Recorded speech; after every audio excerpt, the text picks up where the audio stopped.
talking about that time, it's still emotional for me. I was fighting to get a second chance in life. The things you are going through in life, you can use that mental toughness in training. You can use that in life. So every time when I go on to training, full tilt. But full tilt is fine, but the celebrations is a bit too much.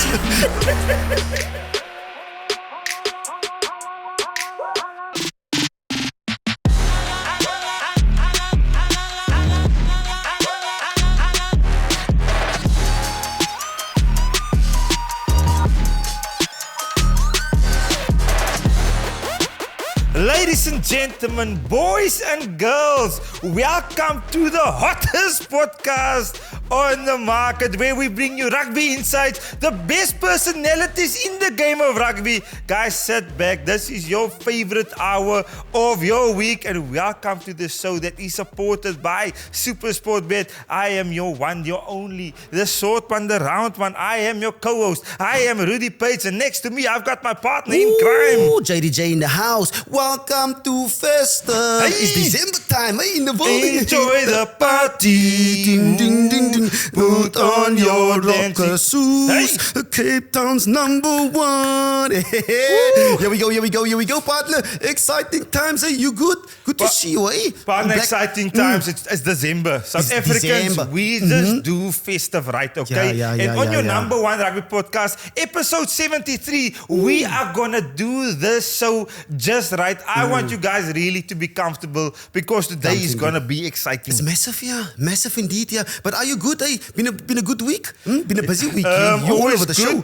Always good, partner. The kids are tempering off at school. The traffic is becoming less in Cape Town, which is one of my biggest issues in life, is Cape Town traffic. And I hope, luckily, with schools getting a little bit more on the downside. I'm a little bit more happy in the car. Is the presents, wrapping up the presents. Not yet. And Alfie putting him everywhere. There's a lot of stuff happening, eh? Luckily, my elf is just hanging in the tree for now. For now, yeah. How are you doing? Yeah, I'm all good, yeah. It's been a busy week, obviously. And we got the glorious golf day. In the back. Rakas, everyone is watching. Everyone is watching. If you've got a golf day, please invite me. I love a golf day, okay? It was a team effort, eh? The four of us. Yes. Luckily, we have a single-digit handicap in our football. Yeah, it was crazy, yeah. But good times, yeah. Feeling good, excited for this episode. Excited to get this episode up and running. It's exciting times, yeah. But guys, while we're on there, okay, guys, what to expect on Behind the Ruck on this episode, okay? We got the one and only. The one and only Cornal Hendricks in the building. Ooh, guys, stay tuned for this one. It's going to be a massive one. What a journey he has. We're going to discuss a lot of things. Early retirement. We discuss his Sevens days, his Springbok days. So much to cover from a guy that comes from Wellington, patent place to become a Springbok. And also later on, we got to check the results of the URC. Just quickly, the URC, because we're moving into the European competitions, guys. So stay tuned. Strap yourself up. Lock yourself up. It's showtime. It's showtime it is, eh? Yes, let's get cracking, boy. The people want to know a little bit more about our guest. Let's get to the big man himself. Okay, up next, Cornal Hendricks. Let's go. Ooh, Ruckers, you can expect anything. Singing, dancing, the whole works. Cornal Hendricks in the house, boy. Connie, come on. Go, eh? How's things? You good? Huh? Good, man. Good to have you, eh? You look in good shape. Partner. For a middle 30 Partner, now we want to make our guest comfortable. Okay. But you don't need to give him such compliments. Looking good. Must be honest. Maar wees maar honest met hom. Is eerlijk, nee. The calves are looking good. The shirt is sitting as supposed to. For an 88 baby, not bad. How's the body feeling? Obviously, you're in pre-season now. Yeah, Juan, Rudy, first of all, privilege and honor to be here. Yes. Finally made it onto your show. Yes. So yeah, only saw a Geo Applon here. Yes. A lot, but yeah, nice to be back. Body-wise, feeling good. Focus more on recovery, just to get on the field. Looking good, feeling good. That's important, yeah. But we've been asking for a lot of time. Say, Connie, please make time for Behind the Ruck. But it's always, No. When it was in Pretoria. Hy's levels geweest. Ja, didn't reply, nothing. But it's all good. Elke one is 'n dag. We understand, yeah. But Connie, back to in Wellington now, back home now. How's things been for you? Obviously, congratulations first of all, going back home. You know, full circle, Boland Stadium. What are you looking forward to, especially this season coming? Okay, the year's actually coming to an end, but for next year as well. Yeah, I must say full circle. Coming from the Bulls, playing now at Boland. Good to be back home. Your plek is your plek. So yeah, I'm looking forward to next season. We're busy with pre-season now. I think the guys are looking good. The squad is actually, the balance is good in the squad. A lot of youngsters, a lot of experienced guys. So can't wait to play. Haven't played in a long time. So yeah, looking forward to playing with the guys here from Boland. I think I played for Boland 8 years ago. Sure. Yeah, it's a long time. So being back now, looking forward to play in front of the Boland fans. So yeah, looking forward. And Corny, you said 8 years. Has Cornal Hendricks changed in that time?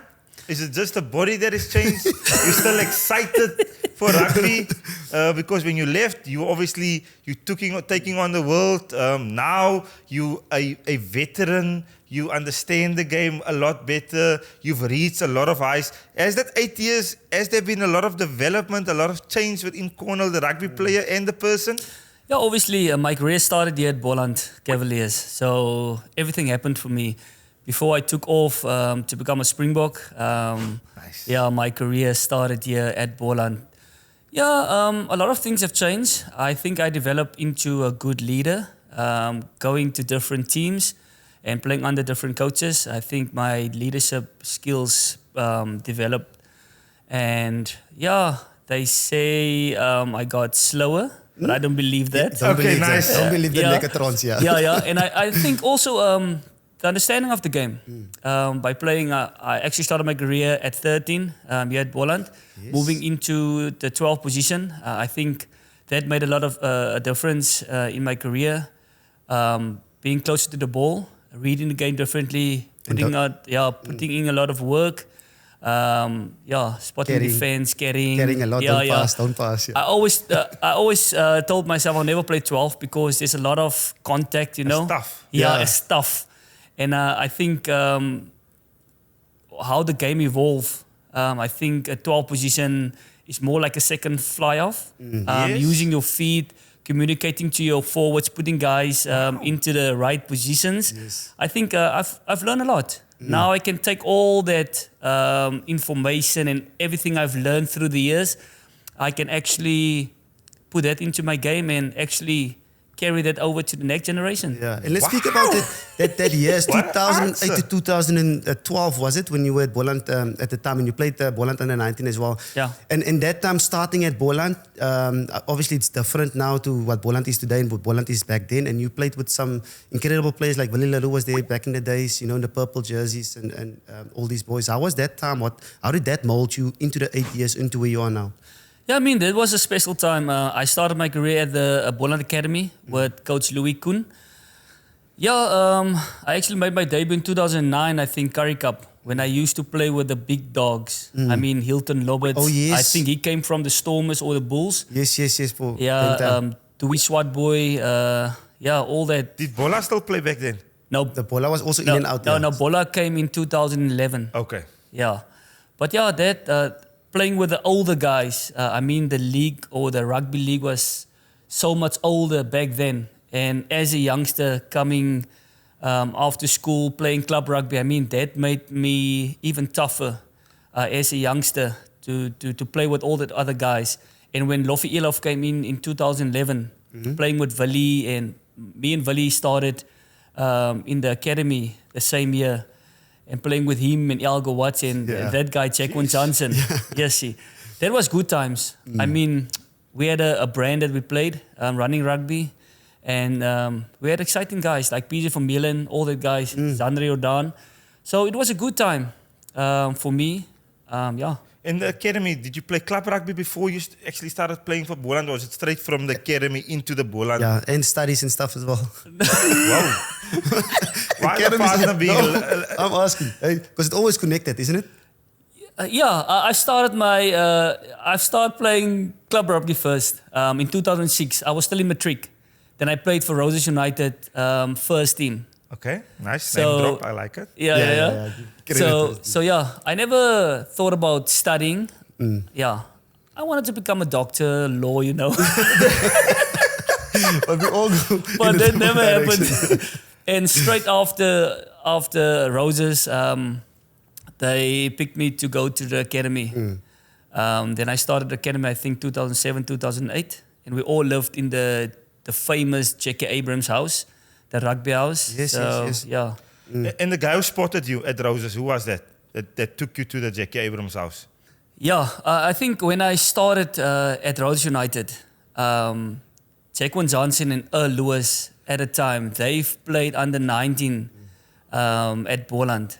So Louis Kuhn, he spotted me at the time, and he told me to come to Boland Academy.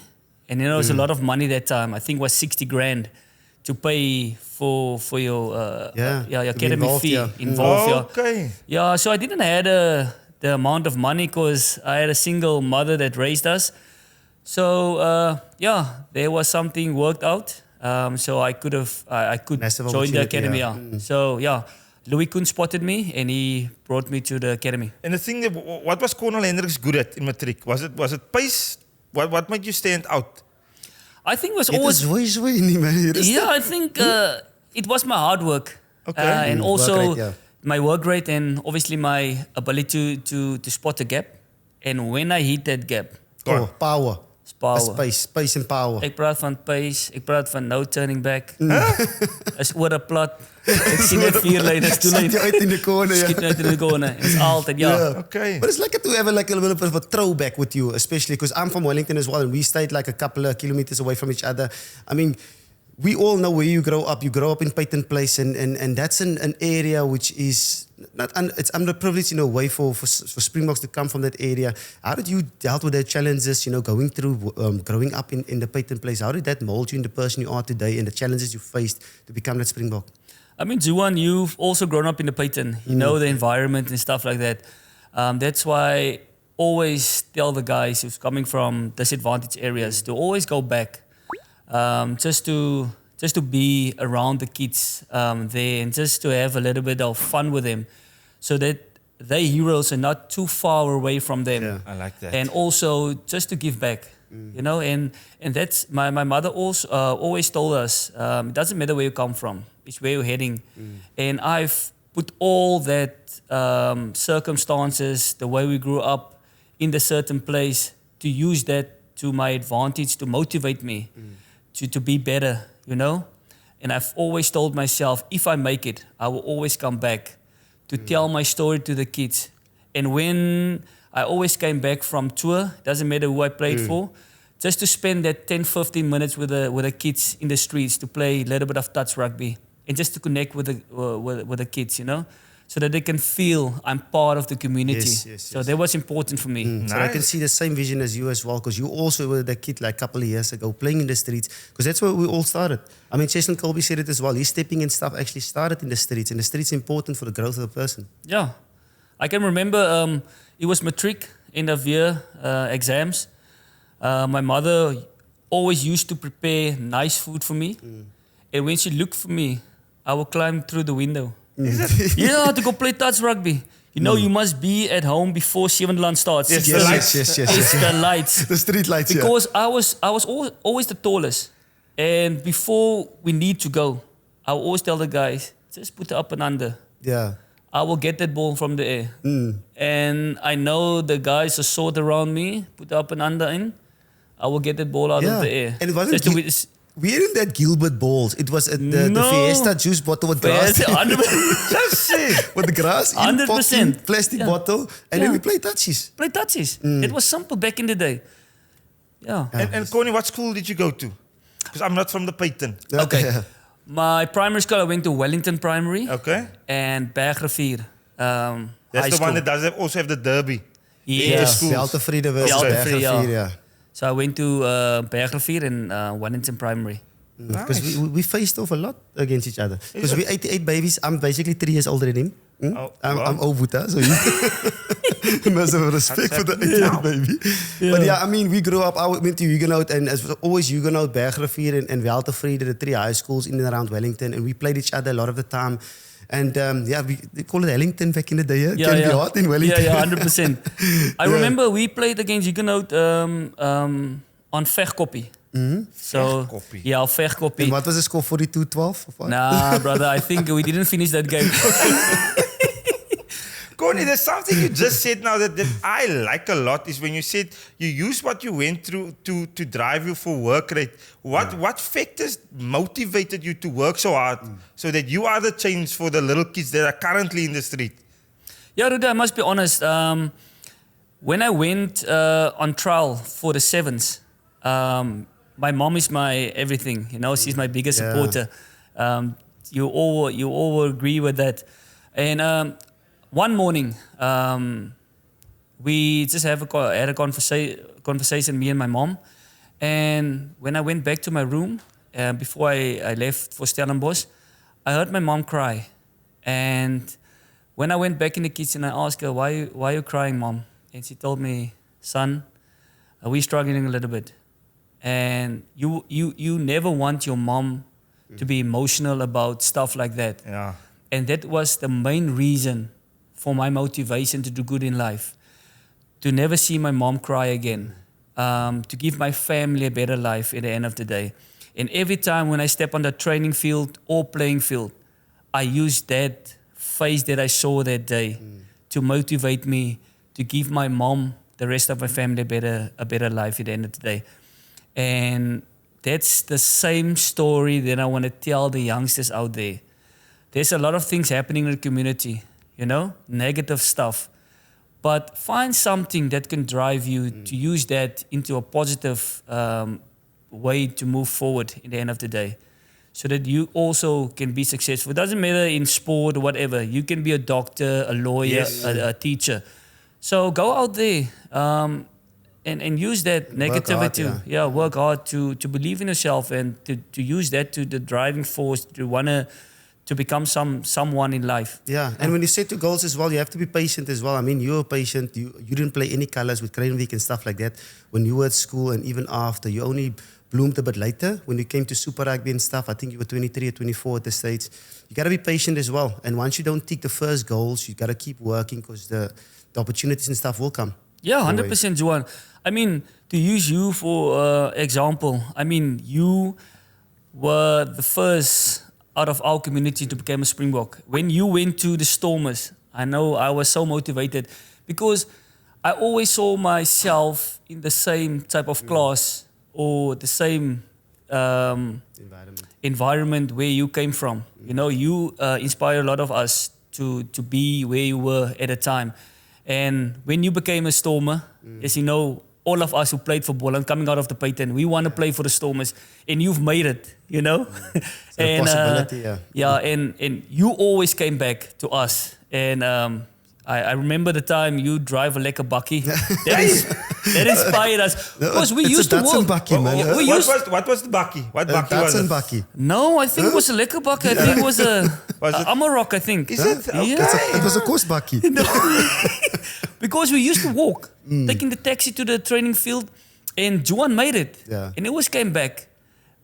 He never changed. He always came back to us as his friends and the guys who looked up to him.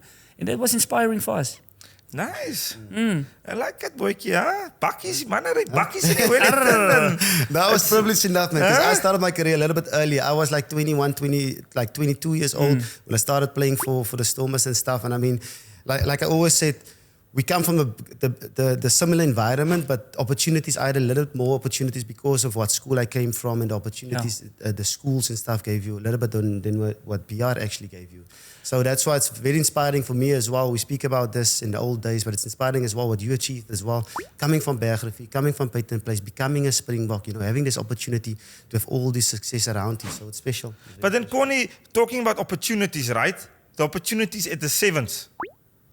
How quickly did it happen, and how patient did you have to be before Coach Paul True gave you a tick of agreement? Yeah, in 2010, it was my first year that I've played sevens.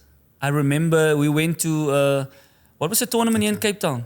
It was a provincial sevens. Invitational, yeah. So we went to that tournament. I think I was wearing the number 1 jersey. I think I played prop. but we had a good team. Okay. I mean, Willie was on 10. I can't remember. I think Frank Wagenstrom, he came from the Sharks to join us. So we had a good team. And I just had a good time. I was player of the tournament. I scored the most tries. I think we've won the tournament. And a week after that, I got a phone call from Coach Paul True for me to come to the sevens. It was a totally new environment. Juan, you will know. Challenging. Yeah, it's challenging. I mean, but opportunity that Coach Paul gave me, I mean, that was massive for me. And I always say he's one of the best coaches that I've played under. I mean, he's changed my life in different ways. Not just as a rugby player, but as a human being as well. I think there at the sevens, I've learned to become a leader. You know, he gave me that freedom to express myself. And listen, the training wasn't wasn't mental easier. Toughness as well. Mental toughness. Yeah, I mean, challenges.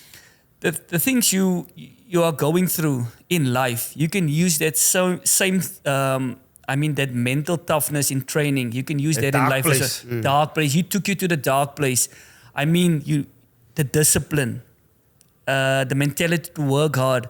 I mean, he always said, if you complaining about a niggle, he wants to see your hamstring. Don't point it. Yeah. He wants to see you actually. He wants to see your hamstring. He doesn't listen. He doesn't hear about a niggle. So you wouldn't understand at the time. But if you go to the tournaments, you would understand. If you play New Zealand, there's 1 minute left on the clock. You need one more try to defend your goal line. You would understand why he put you through that mental toughness.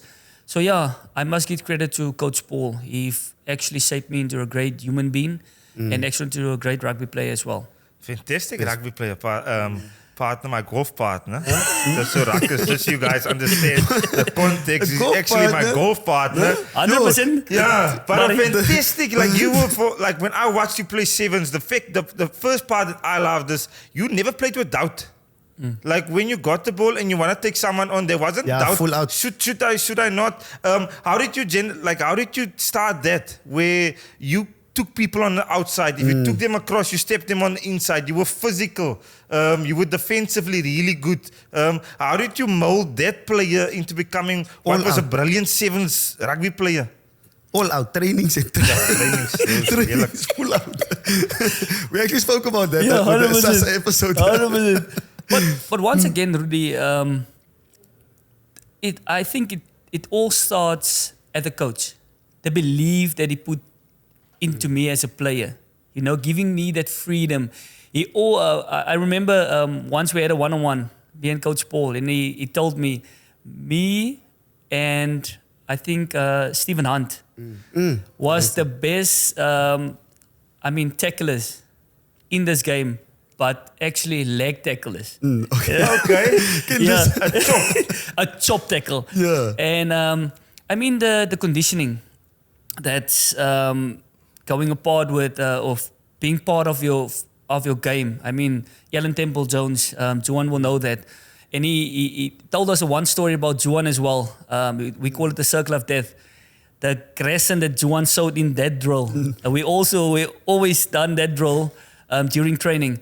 But I think everything comes down to the belief that the coach have in you. And obviously what you've learned on the training pitch. I mean, I always put every 110% into the training. Yeah. You guys will know. Yeah, we will know. Because that molds you. It gets you to where you are quicker. Yeah. I've mentioned it before. The picture I had with my mother. Yes. I don't want her to go through the same emotions. Every time when I step onto that pitch, training or playing, I only see that picture. I want to give my full tilt. Giving my mom a better life. So every time when I go on to training, full tilt. Full tilt. But full tilt is fine, but the celebrations is a bit too much. At trainings too. I actually Celebrations. want to ask him, Ruckus, why we have him in the studio. But we had our first training, my first training at the box. Very first training with the box. Cornal gets the ball, he tells us, Boykie, let's go easy. Yeah. He hands me off in front of Heineken. He scores the try and he celebrates. Rudy, can I come in there? Yeah, okay. It's Heineken's fault. Heineken fault. Yeah. Okay? I mean, coach, every time when we had one-on-ones, he walks past me and say, "You are Superman. You are Superman. You can do anything, brother. You can do." And I believed him. So sorry for that. He told me I was Superman. I can run through anyone. And I mean, we all want to become Springboks. Yeah. And I need to show the coach I belong here. Yeah. So sorry for that. Thanks for putting it back 6 months. Yeah, you made the derby 6 months later. So. He cut your opportunities. Eh? Yes, But yeah. cool as well, we speak about the green and gold and how special it is. I mean, we look at the Bokke Rugby today and how special the Bokke Rugby in the era is today, but also for you as well. You speak about your mom. What was the flip side of when you see her for the first time winning the green and gold and showing her what you have achieved after all these years of hardship? Yeah, Juan, is actually, I still remember that day. I remember the first camp was in Durban. But 2 weeks before that, we received the email of the squad. And my name was amongst big names. I mean, J.P. Peterson, Brian Abana, Skullberger, Yes, Sean Avellis. I mean, I couldn't believe it. And I think I still have, I must just take a look, I still have that email. Yes. Yeah, I framed that piece of paper because here's Cornal Hendricks coming from the Peyton. Name amongst all the big names. And I remember we were at camp. The only one actually I knew was you and Vali. And I think JP was my roommate. Brother, that night I couldn't sleep. I was looking just to make sure if this really JP sleeping and here. you don't want to I don't disturb wanna- him. 100%. And what time was the lights be off? And Did you shower? I did shower, but I was looking. I think JP was asleep at that time. But I was looking. Is that JP? Is that JP? Is that? Yeah, it's JP. It's JP. And I mean, I was so amazed. But it was an amazing time for me. And when I played my first cap or test for the Springboks, it was amazing. It was 2014 against Wales in Durban. I think my mom couldn't make it because it was the funeral of my grandmother. Okay. So then my girlfriend, my wife, made it. She made my first cap. It was so special for me. I mean, representing your country in front of 60,000 people. I mean, you're not just playing for you, you're playing for your family. The little boy and girl who look up to you coming from Wellington. I mean, you representing your school. And that was special for me. And scoring my first try as well. Yeah, I still have a picture of that try. Yeah, I think Vali could have scored the try. Yeah. But he gave it to me. Yes. And it was so special for me to score my first try in my first test. Yeah, that was special. And a bit of the emotions before the game. How did you feel before your first test match? I was so nervous, singing the national anthem. You can see and go back to a lot of times when we sing the national anthem. I think it was so much pride. Yeah, passion, and everything. Yeah. And because this is the dream as a little boy, and it's coming true right now. And I mean, if you believe and you put your faith and all your dreams in God's hands, and it actually becoming a reality, I mean, there's no holding back. And yeah, I was so emotional. They always say you don't remember your first test. Yeah. But I actually remembered every single minute, every single second of that game because I was so locked into it. Yeah. I remember I've played. I think the other wing was George North. Yeah. Oh yeah. Yeah. It was special. Against him. Yeah, against him. Yeah. And let's talk about, you speak about the players you've played against, Jan Willis, Brian Abena, all these boys, but also the guys against you like George North, but also like going to New Zealand and, playing against the Dan Katas and the Savias and these boys, scoring your first try, handing off Israel Dag, huh? Yes. With power. 5-star. How was that moment, playing that I don't want to say it's easier at home, but it's different at home than away. How was that experience for you? 100%. You're playing in front of 60,000 people, a lot of Springbok fans. Obviously, as you said now, it's not easier at home, but you feel more at home in front of your own crowd. And the energy is different. I remember when we played against the All Blacks in Wellington, it was raining that day.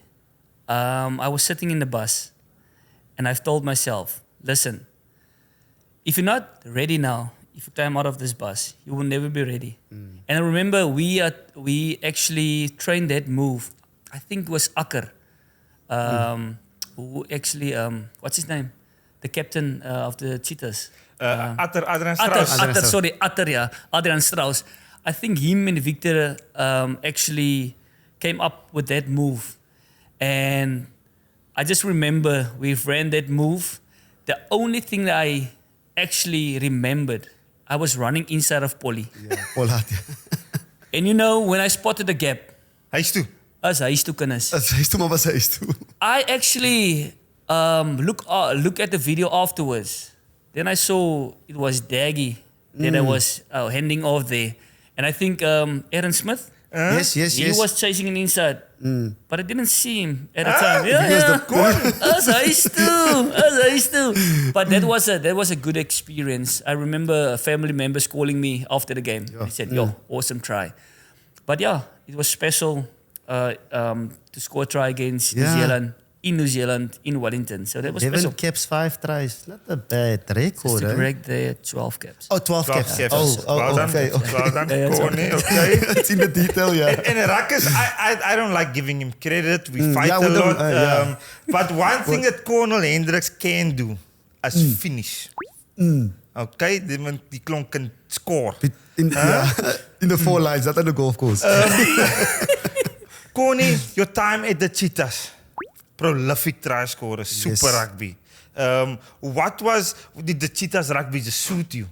Did the way the Cheetahs played, the team that you played in, was that a match made in heaven, coming from the sevens, going to the Free State Cheetahs? Was that just the perfect place for you to land and play your rugby, and then from there going, obviously becoming a Springbok? 100%. I think the brand of rugby that the Cheetahs played, that's actually the team I wanted to play. Once again, Willie was there, Elgo Watts was there, guys with flair. And I think one of the big success running rugby of the Free State was Harvey's Fourie. And brilliant rugby brain. And I think the way they played actually suited my game. With Reino Benjamin as well, playing there for the Free State, Raymond Rule.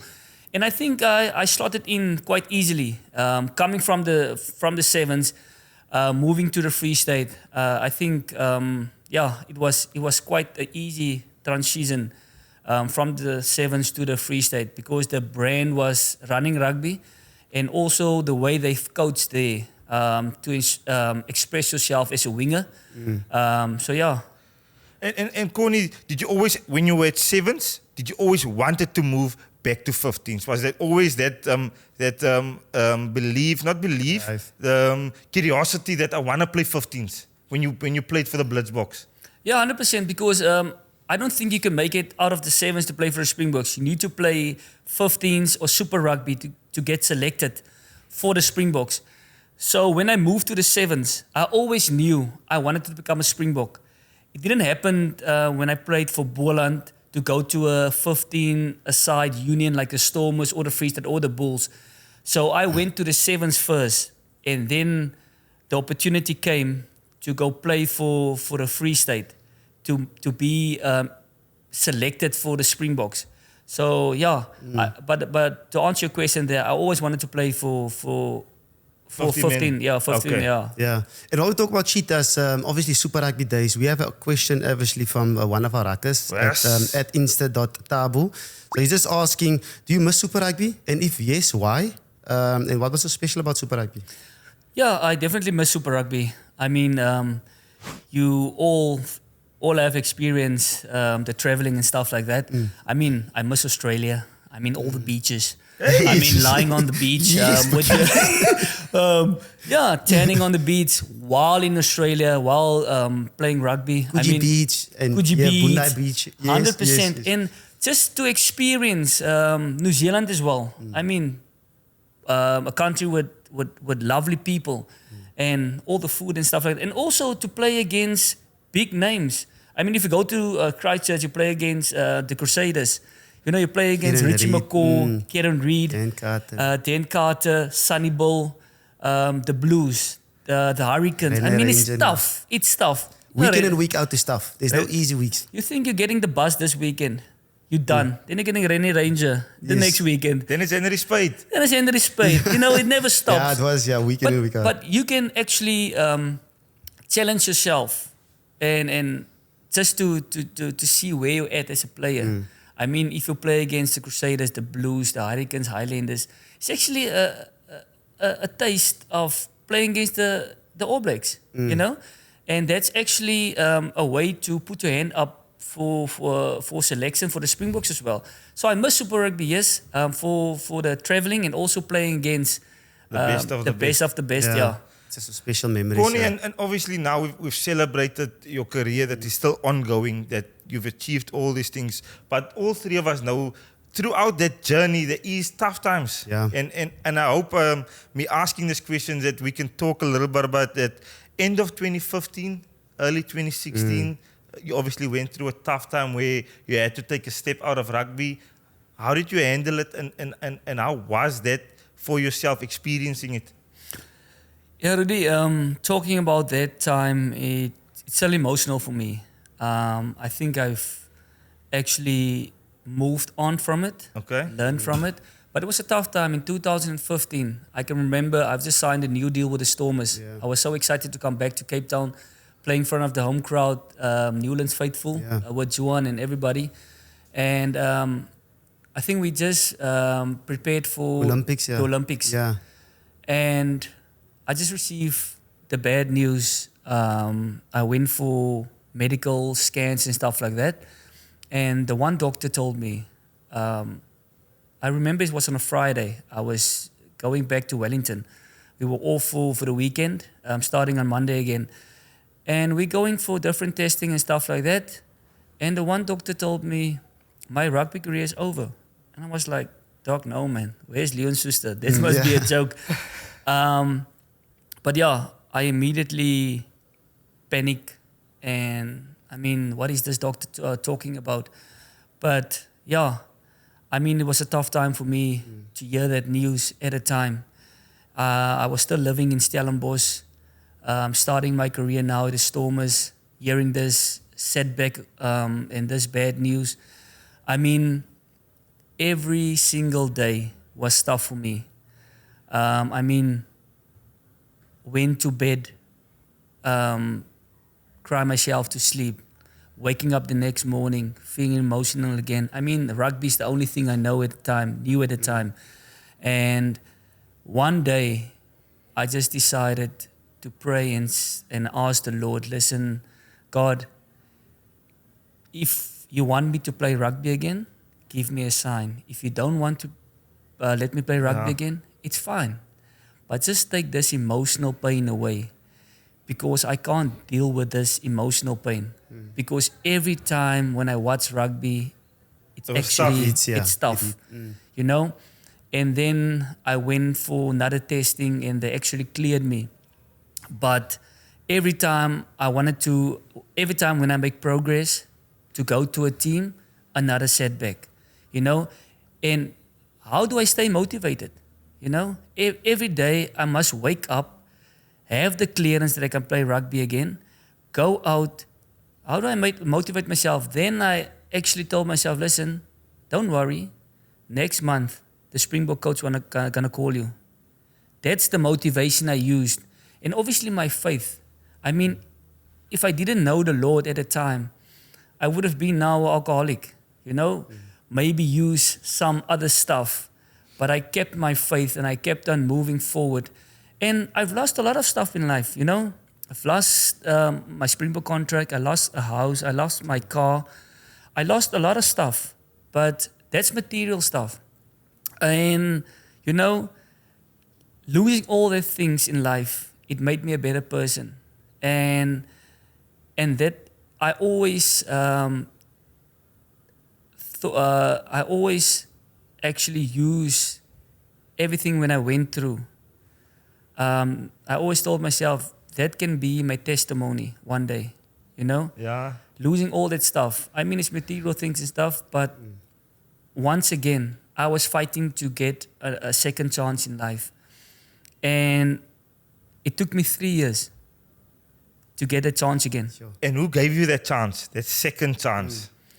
I mean, first of all, God put me on this bigger stage again because I've asked Him to. Okay. Yes. And I've told Him, God, even if you give me 5,000 rand to play professional rugby again, I just want to showcase my God-given talent again. And here comes the Bulls and gave me that second chance. Opportunity. That opportunity again. Pretoria se Bulls. And Amazing. the time there, especially when you got back for that first couple of seasons, it was unbelievable. It was warm. You were Currie Cup Player of the Year, you won the Currie Cup and stuff like that. And then there was something happening at the Bulls at the time as well. The youngsters coming through, Rudy and Juan and all the boys that was there.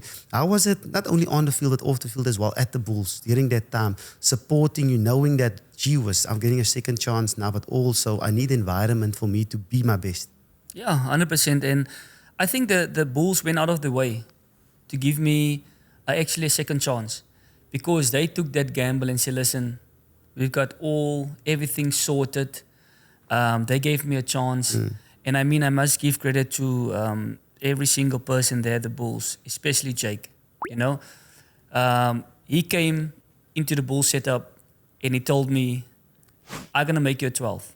And I was thinking, this old man got it all wrong. I'm getting old now. I don't have the legs now. I Could have been 80. 100%. I think I was thinking like, I think he doesn't like me. So why he want to play me 12? I never played 12. But Hugh Appleman was there as well. Yes. And I mean, absolutely amazing leader. Great friend. I mean, he made the environment so easy for us. I mean, he was a senior at the time. I was a medium senior. Yeah. Okay. A medium senior. I knew I knew immediately I need to go under Hugh's wings because I can learn so much more that Hugh can actually teach me. And the environment was good. Stedman Gans and the guys coming through. Yeah. And the environment was just lekker. You missed the boys, eh? Huh? I missed the boys. Ambrose Papier and the boys. Ambrose, yeah. Ravino and Nizam. Nizam, all the samosas. Like curry bunnies. Yeah, and Stervino. And I mean, we had a... You were more father figure for this because they're youngsters, actually. Yeah, youngsters. I was more a father figure for them, but they were also good friends. You know, the environment was lekker and the talent. I mean, Kurtley was coming from the sevens as well. Oh, yeah. And that was my question I wanted to ask. Sometimes people from the outside have a view of players. You that were with a lot of those youngsters that you kind of groom and father figure. Who for you were the first time you played with him that you were like, yeah, that's his talent. This is amazing. He's going to be a next Springbok.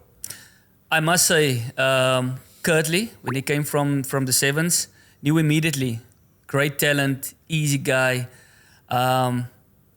Obviously, Ambrose. His talent speaks for itself. He's a great guy. The guy, Keegan Johannes as well. Yeah. I love that guy. He's coachable. He always listens. He's humble-hearted.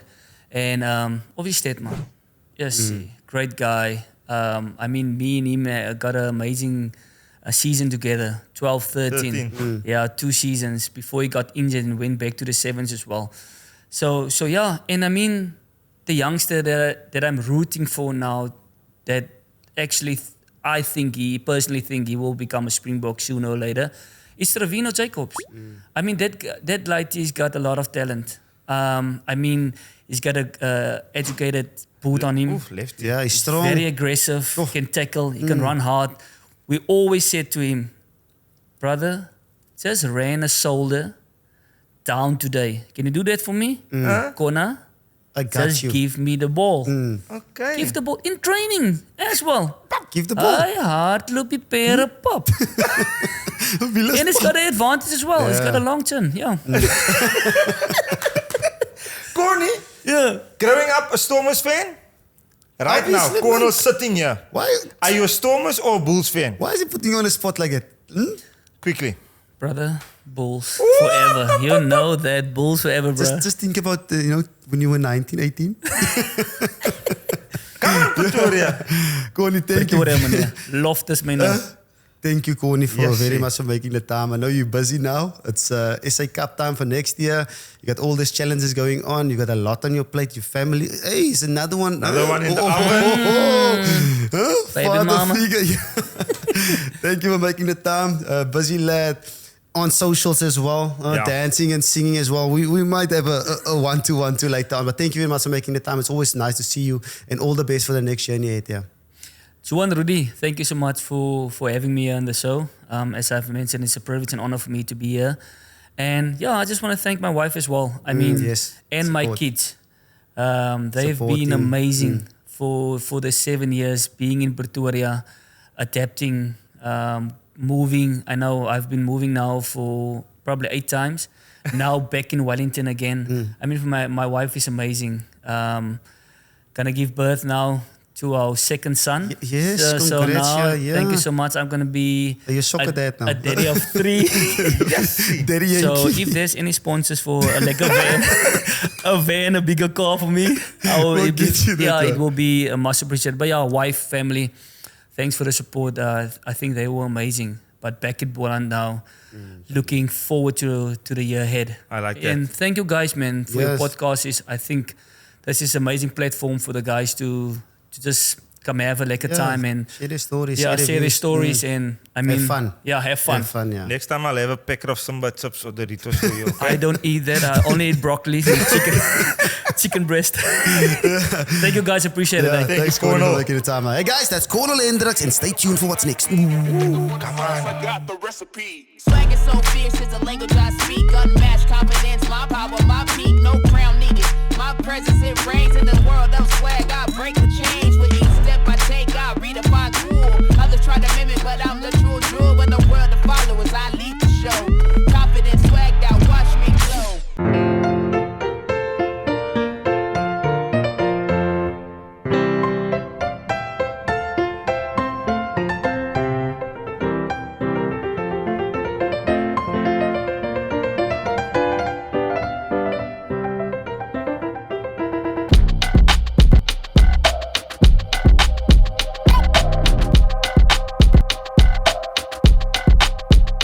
Yeah, you better.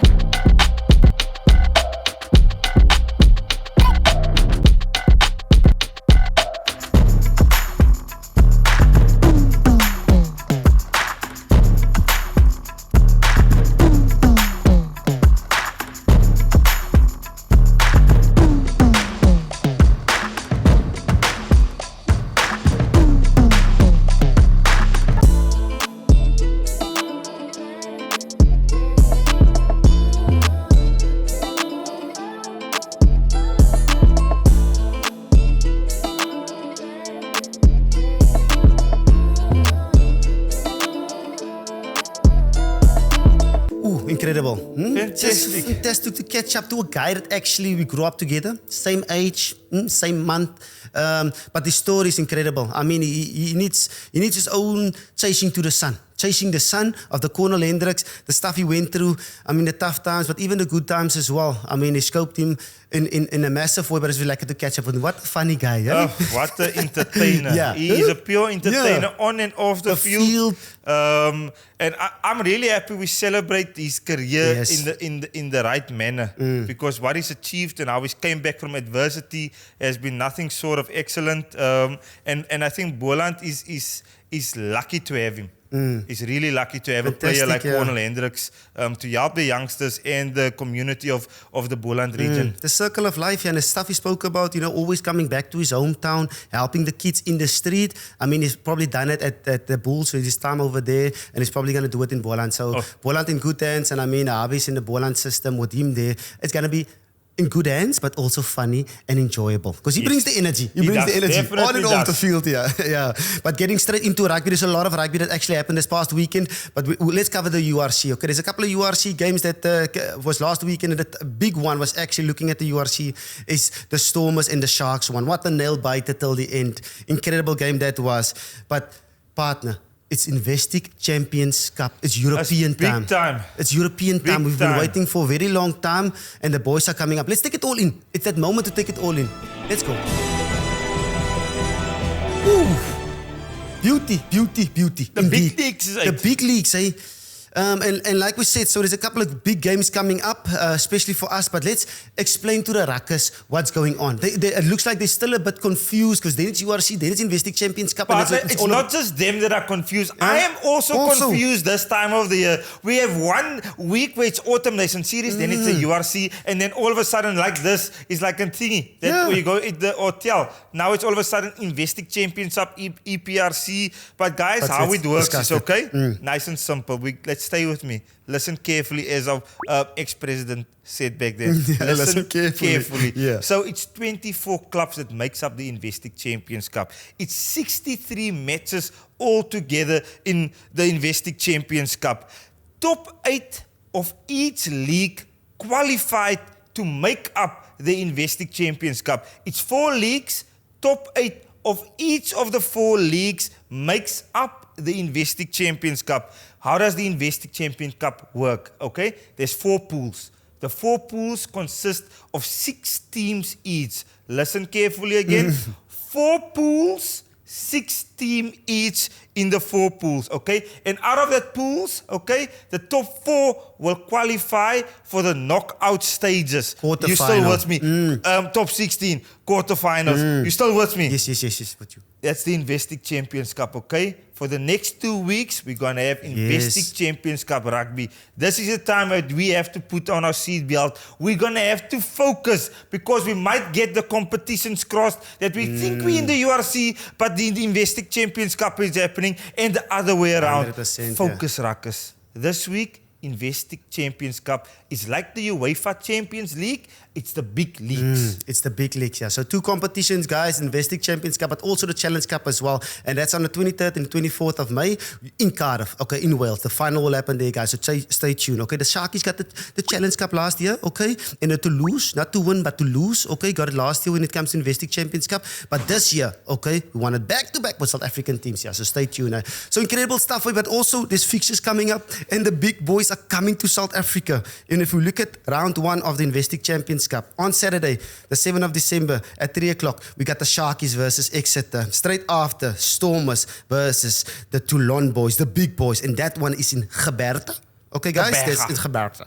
Okay, and then after that, we'll have Saracens against the Bulls. The Bulls are going away for that one. And then Challenge Cup will be on Sunday, which is 3 o'clock and 5 o'clock. The first game is Cheetahs versus Perpignan. Perpignan, okay. Perpignan. Yes, the French fries come through there as well. And then Ospreys versus the Lions straight after that. Partner, incredible week. It's going to be good to see a couple of the boys coming in, especially Toulon.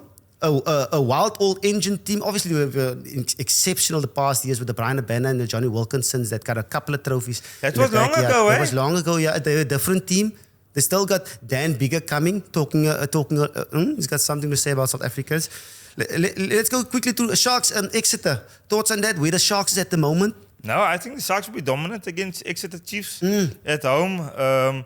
I believe this is the year for the Sharks to be the team to beat. All of the Springboks will be up for selection. Sure, they're unbelievable. They got a brilliant side. Apelele Fassi in the form of his life currently. Wow. They have Jaden Hendricks, Grant Williams. They could pick any one of them. I would go with Grant, but I'm very biased towards Grant because I love him.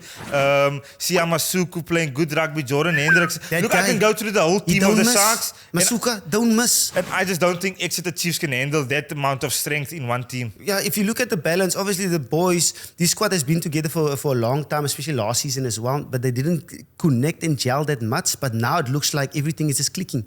And like, they don't know who to pick, like at 9 as well, even at 10 with Jaden, Jordan as well, against Masuku. It's incredible to see, but the senior players, as long as the senior players of the Sharks step up and play some good rugby. Eben Etzebeth, obviously he didn't play last weekend, but I mean, Oxenche is steady. Trevor Nyakane, steady. But Sia Kulisi, incredible. A lot of the times, his form is unbelievable. A lot of the times when you captain, you're like, a lot of the captains... He's been brilliant this year, partner. And the stuff, we know him for carrying, but he's stealing ball. He's making fantastic passes. He's putting guys into space. No, look, Sia has been absolutely phenomenal this year. His rugby, his carrying ability has been a standout for me. Hopefully Bongi will be back because that affected their scrum. Having Richardson at hooker, who's a loose forward. It's a different ball game having a loose forward scrummaging at hooker and still expecting them to have a dominant scrum. So if Bongi comes back, their scrum will function. It will give them penalties. That will give them line-out opportunities. That is where the Sharks will be absolutely dominant. Look, I'm worried for the Stormers. Playing down in Kebega, which I'm happy for Kebega, the people of the olden days, the PE guys, having rugby back in the Eastern Cape, which is a proud rugby area in South Africa, having the Stormers and Toulon playing there. Hopefully it will be a sold-out, a packed-out stadium. Big game for the Stormers. Big game for the Stormers, yeah. Big game for the Stormers. A couple of big names, not your big names like back in the days. They got Kyle Sinclair coming down, you got Dan Bigger coming down. But I mean, it's a massive game. It's a massive game where Stormers is at the moment, looking at the URC. If they can get the ball rolling with these couple of games, they will be in a good state for confidence when it comes to the URC. But it's a big build for us. It's a must-win for the Stormers. The French sides don't tour really well. They don't play away games really well. And this is not a Toulon team, in my point of view, that gets you afraid. Yes, Dan Bigger is there, but it's not the Dan Bigger of 5 to 10 years ago. So I believe the Stormers should take this one and kick off with a really good start. And hopefully us South Africans will treat this competition not like last year. We'll treat it with the respect and playing our best side more consistently. And I hope the clubs respect it more by not sending B teams as well. It must be the A teams, because that's what the people want to see. Especially when Toulouse comes down to the Sharks as well. We want to see DuPont and we want to see Intermac and Ramos and the boys. Yeah. So hopefully the clubs get the respect, and hopefully the boys are in a good where it's competitive. You will only get 8 teams playing everywhere if it's competitive. So the teams must give each other some, especially in the lock, it must be tight for the boys to come down and have a say all over the world.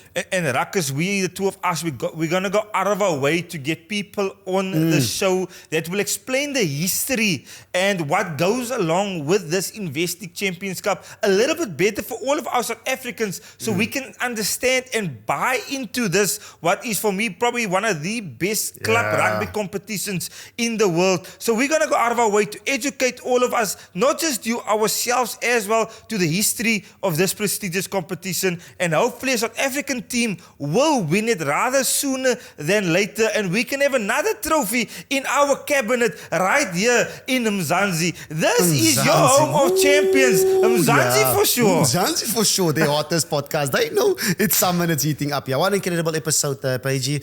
I mean, we spoke about to the big man. The big man has incredible journey, incredible stuff that he achieved.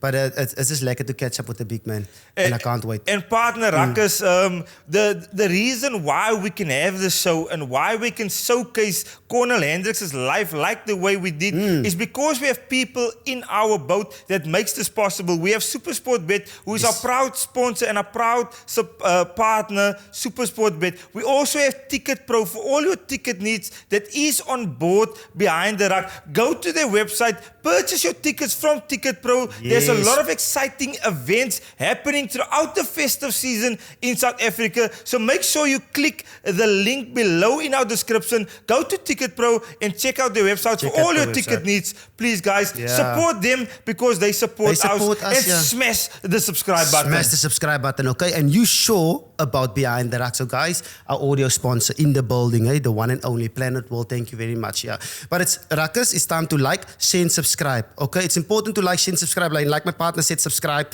Okay, and smash that button all the time. And we've done a little bit of data analytics. 70% of these Ruckus, I'm watching them. 70% of these Ruckus, okay, they're watching their roofkijkers. They're not subscribers. Hey, they shouldn't showed me that. And partner, they must know subscribing is absolutely for free. It doesn't cost you a penny. 100%, yeah. And show us what's your favorite hours and get into the comment section, guys. If you like the dance-off between the Cornal and the boys, if you like the stuff we spoke about, or just tell Paige or Juan what you think about not us, but our comments as well. So, guys, okay, do your thing because we're doing a thing for you, eh? A fantastic episode. Brilliant. Is it the end? That's the end. It's a chicken wrap. It's a But chicken we wrap. are every week on the line. Yes. So this Check is our this. socials. See you next week. Yes, see you next week, guys. Okay, guys, I'm Juan de Jong. I am Rudy Page. And the ruck is clear. Let's go.